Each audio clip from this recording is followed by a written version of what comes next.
প্রধান উপদেষ্টা সেখানে আছেন সহকর্মী বেলায়েত হোসাইন। সবশেষ খবর জানাতে সরাসরি যুক্ত হচ্ছি তার সঙ্গে। বেলায়েত, কোন কোন সংগঠনের নেতৃবৃন্দ বৈঠকে যোগ দিয়েছেন জানাবেন। নাফি, এরই মধ্যে বাইতুল মোকাররমের খতিব প্রধান উপদেষ্টার যে বৈঠক স্থলে প্রবেশ করেছেন। ইসলামিক স্কলার শায়েখ আহমদুল্লাহ এখানে প্রবেশ করেছেন। হিন্দু সম্প্রদায়ের কয়েকজনকে আমরা দেখেছি, এরপরে খ্রিস্টান, বৌদ্ধ সহ অন্যান্য সম্প্রদায়ের লোকজন আসা শুরু করেছে। বৈঠকটি বলা যায় যে 2-1 মিনিটের মধ্যেই আনুষ্ঠানিকভাবে শুরু হবে।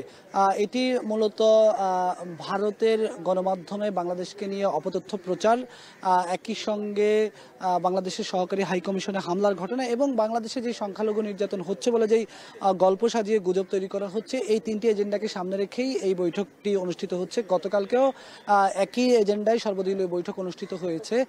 মূলত বাংলাদেশের যে জাতীয় ঐক্যের কথা বলা হচ্ছে, প্রধান উপদেষ্টা যেই জাতীয় ঐক্যের আহ্বান ডাক দিয়েছেন, সেই ঐক্যের ডাকের অংশ হিসেবেই এই বৈঠকগুলো করা হচ্ছে। আমরা দেখেছি এই বৈঠককে 3টি ভাগে বিভক্ত করা হয়েছে। প্রথম দিন ছাত্র সংগঠনের নেতৃবৃন্দের সঙ্গে বসেছেন প্রধান উপদেষ্টা, আর গতকাল যেটি দ্বিতীয় দিনের বৈঠক ছিল, সব রাজনৈতিক দলের নেতাদের সঙ্গে বৈঠকে বসেছেন। আজকে সকল ধর্মীয় সম্প্রদায়ের নেতাদের সঙ্গে বৈঠকে বসছেন। মোটা দাগে বলা যায় গতকালকের বৈঠকটি অনেক গুরুত্বপূর্ণ ছিল, আজকের বৈঠকটিও কিন্তু কম গুরুত্বপূর্ণ নয়। কারণ এইটাও গতকালকের বৈঠকটি যেমন বাংলাদেশের 53 বছরের ইতিহাসে অনেক বড় একটি গুরুত্বপূর্ণ, অনেক মাইলফলক একটি বৈঠক ছিল। কারণ বাংলাদেশের এই নিকট অতীতে বা অদূর অতীতে এই ধরনের রাজনৈতিক দলগুলো একই প্ল্যাটফর্মে এসে যে কোনো একটা বিষয়ে ঐক্যবদ্ধ হয়ে তারা দাঁড়িয়েছে, এই ধরনের ঘটনার নজির খুবই কম।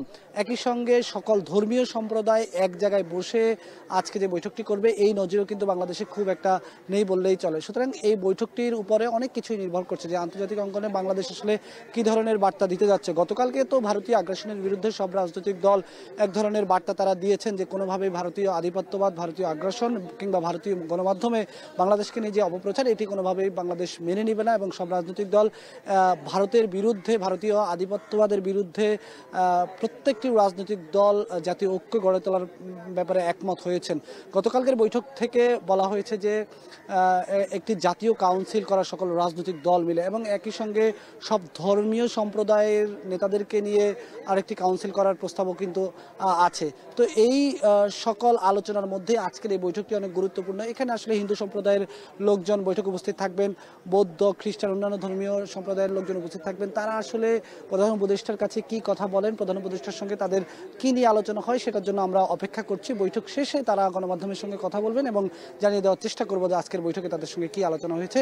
এই ছিল রাজধানীর ভেইলি রোডের ফরেন সার্ভিস একাডেমি থেকে সর্বদলীয় বৈঠকের সবশেষ খবর আমার কাছে। সকল ধর্মীয় সম্প্রদায়ের সাথে বৈঠকে বসেছেন প্রধান উপদেষ্টা, সে খবর জানাতে যুক্ত ছিলেন বেলায়েত হোসাইন। দেখছেন এখন বিকেল।